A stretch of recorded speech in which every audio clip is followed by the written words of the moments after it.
How's it going, everybody? Welcome back into Earth Nerd. I am Bryce West, and today we're going to be doing a retro review. This is the first one of these I'm doing on the channel for a full season of a Tokusatsu show, and we're starting things off with the OG, Ultraman 1966. I say that because there are more than one shows called Ultraman, or more than one seasons in the Ultra series, so I preface this with saying this is the 1966. The original, there is one more show in the Ultra series before Ultraman, but this is the first season series to feature Ultraman, so I'm considering this to be the first season, even though Ultra Q did come first and is a part of the same series. But anyway, yeah, this is kind of the pioneer of it all, the Henshin hero subgenre of Tokusatsu, and this is a pretty fun show. I definitely enjoyed my time watching it for the most part. We'll get into some things I didn't like later on, but I think first off here we're going to start off with the characters.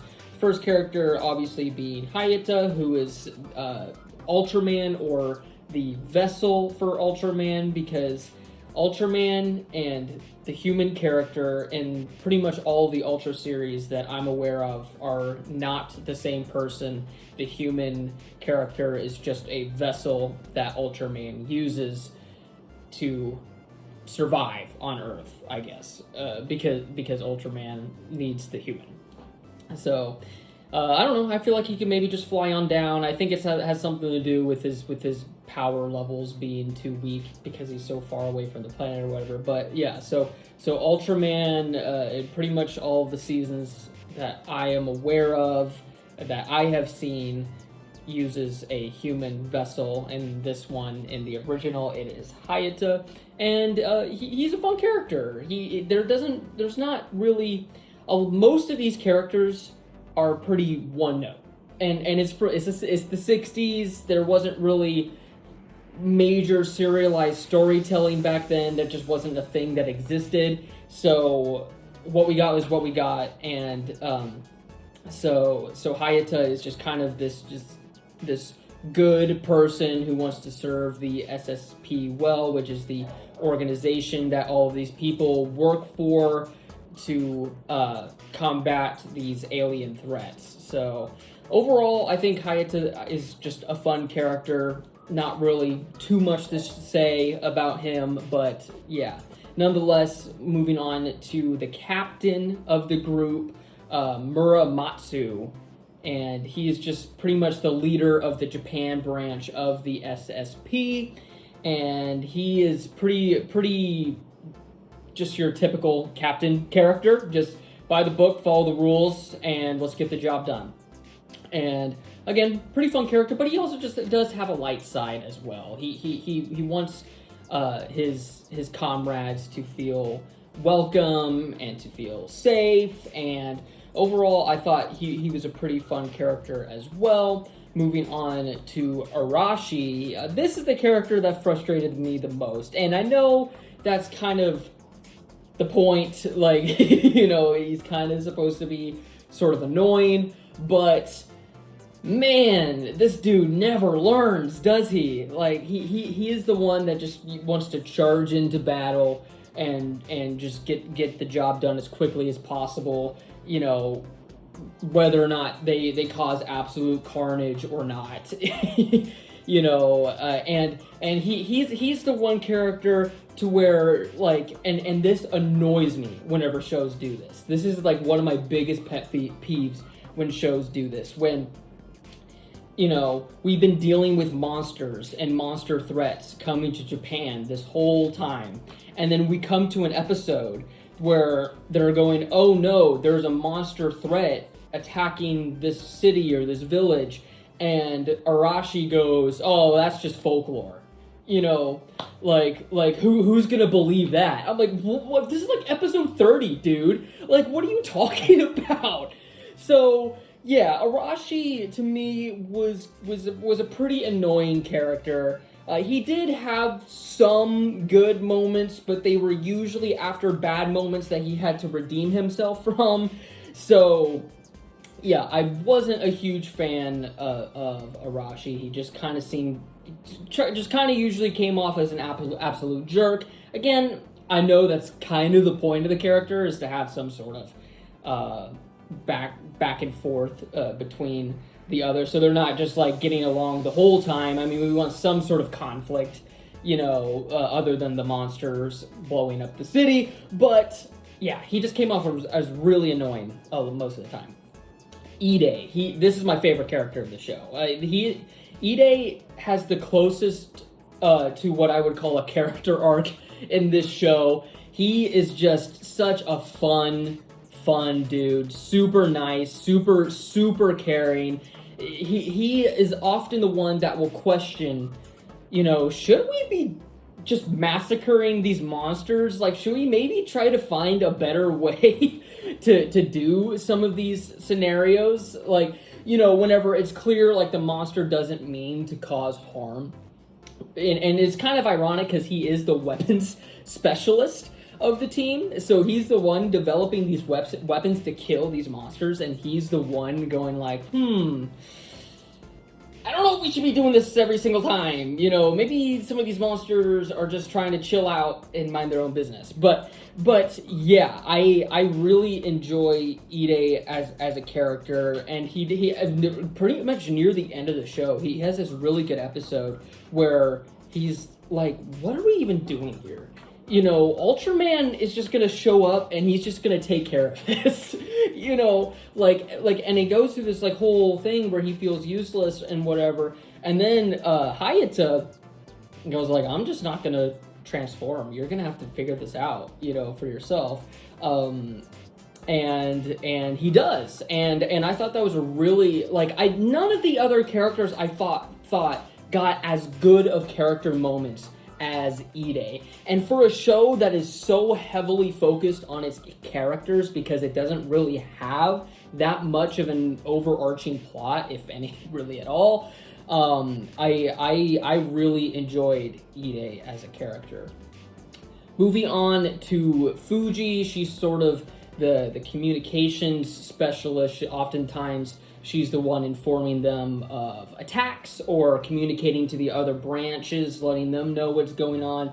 And yeah, she's a pretty fun character. Again, like pretty much all of these characters, except for maybe Arashi and Ide, who get a lot more stuff. She's just she's got her role, just like Hayata and the captain, and then that's pretty much it. She does get a lot with the next character that I'm going to talk about, Hoshino. But once he leaves the show, there's not really that much more. So, again, really liked her as a character, but a lot of these characters just don't get that much storyline or character development, so there's not really a lot to say.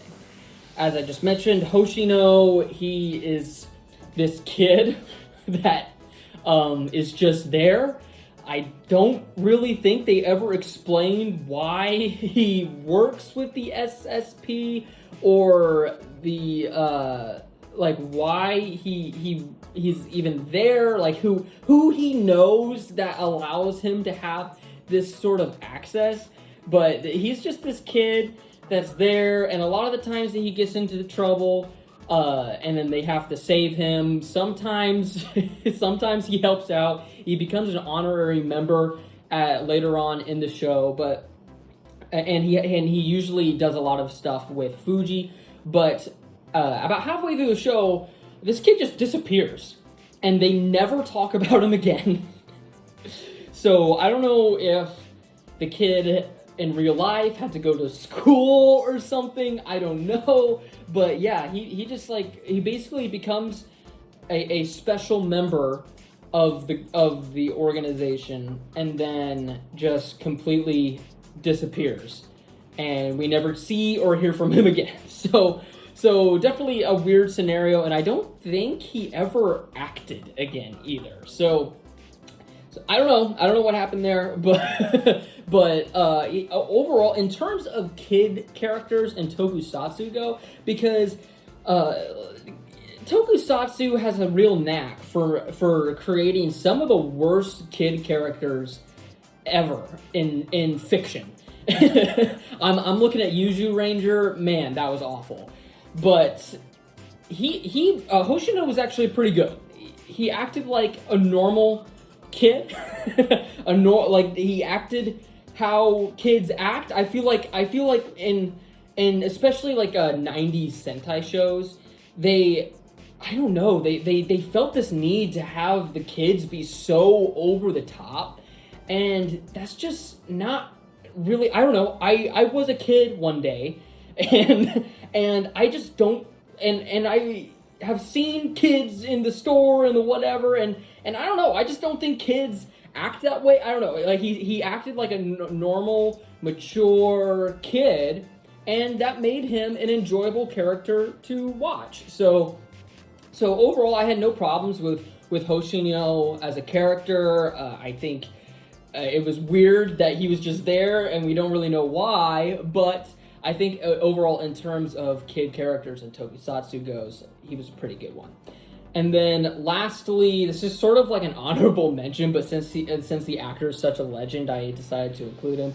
Dr. Iwamoto, who was played by Akiko Hirata, who, if you know, is a Tokusatsu legend. He was in, like, pretty much all of the monster movies that predated Ultraman, and even after Ultraman. He played this professor who helped the SSP a lot. And yeah, it was really cool to see him in this show. Excuse me. And just to have this sort of legend factor in it, because Ultraman, whenever it came out, was this new thing. Like, nobody knew what it was gonna be, like if it was gonna be a success, and so I feel like that he was kind of there to bring that star power into the show, and I think I enjoyed all of his appearances. He helped out the team a bunch, and it was really cool to see him there. But moving on now, we're going to be talking about some of the suits. I think the Ultraman, I mean, look, it's 1966. Suits are going to look cheap. But I think considering the time and what we're dealing with here, I think the suits look pretty decent, even though some of them look absolutely absurd. I think looking back, knowing it's 1966, I think, you know, the work I know that had to be put in to make these suits makes me appreciate them a lot more. The Ultraman suit, it looks, Ultraman isn't super innovative with its suits, so this Ultraman suit looks pretty much like all the other Ultraman suits, except they make minor changes in certain places every once in a while. So if you've seen one Ultraman suit, you've probably seen the rest. So there isn't necessarily too much to talk about there, but the monster suits are a lot of fun. I love looking at a lot of the designs they were able to come up with. And moving on to some of the practical effects and the models, this is probably my favorite part of the show. I love seeing all of the practical effects and the models used to make like the ships and the buildings, and it just makes me go like, man, I wish that we could have some of this today, where it's not just like all computer generated CGI or CGI. Like, I don't know, like I watch movies like Alien or Blade Runner. I'm like, this looks better than what we're getting right now. like let's go backwards, please. like come on, like don't get me wrong, like CGI visual effects can look great, but I think especially with like these ships and a lot of times with like these buildings, I think it just looks so much. I don't know, there's just a certain charm with seeing these practical models, and it was probably like I said, my favorite part of watching through this show, but was seeing all of that. It was really cool. But now I'm going to talk about probably the thing I liked least about the show, and it is completely my fault, and it is the fact that this show does not benefit from a binge watch. This is not a show that I recommend you binge watch. I did pretty much binge watch this show. And I usually would watch like 5 episodes a day or something because I got other shows I want to watch. So I'm watching 5 episodes a day, and man, near episode 5, I'm just like, oh man, I'm ready for this to be over. Like, and it wasn't the show's fault. The show was not designed to be watched that way. But, you know, with streaming and all this, like I was watching this on Prime Video, and so I got all the episodes just on demand. So I'm just going to watch all the episodes. And if I were to suggest the way, first of all, I am going to recommend this show. You know, I think it's an absolute classic. If you're really into Power Rangers, Super Sentai, Kamen Rider, and you want to see where it all sort of derived from, this is a very important historical show to watch, even just for superheroes in general. This I think has a lot to do with the development of practical effects and special effects and all that. But I would definitely recommend you maybe watch 1 or 2 episodes a day. Or if you happen to catch it on TV, like on the Tokusatsu channel, I definitely think that would be a good way to watch it as well. Just in random bits, because there's no real continuity throughout this show, except like you should probably watch the first episode and the last episode, and that's pretty much the most the most you're gonna get continuity wise. But so there's no problem just watching random episodes just out of the blue. And I think that would probably be the best way to watch this show, is just to catch random episodes on live TV, or I think they've got live streams running on their YouTube channel, on the Tokusatsu channel on YouTube. So yeah, that is probably how I would recommend watching this show, because I did really enjoy watching this show. It's just the fact that by episode 5 of the day, I'm just like, oh man, like, you know, it's just kind of like watching the same thing over and over and over again, because there's not, it's pretty much, you know, monster shows up, they gotta defeat the monster. That being said, the episodes are still good. It's just they're not that good back to back to back to back to back. So, if you are going to watch this show, that is probably how I would recommend you watch it. Just either random episodes on TV or a live stream, or just 1 to 2 episodes a day, I think would be pretty good. But yeah, overall, really recommend this show. It's a lot of fun. It's a historical show. You know, if you're really into Tokusatsu, this is a show that you have to watch. I mean, this is like the granddaddy of it all. And not only is it the granddaddy of it all, but it is also still just a really good show. So yeah, thank you all so much for watching my retro review of Ultraman 1966. Speaking of Ultraman, we are going to be bringing Ultraman Arc reviews to the channel. That is the most recent, currently running season of Ultraman, and we're going to have our first review of Ultraman Arc tomorrow with this week's latest episode. So stay tuned for that and more. And once again, thank you all so much for watching. Take care.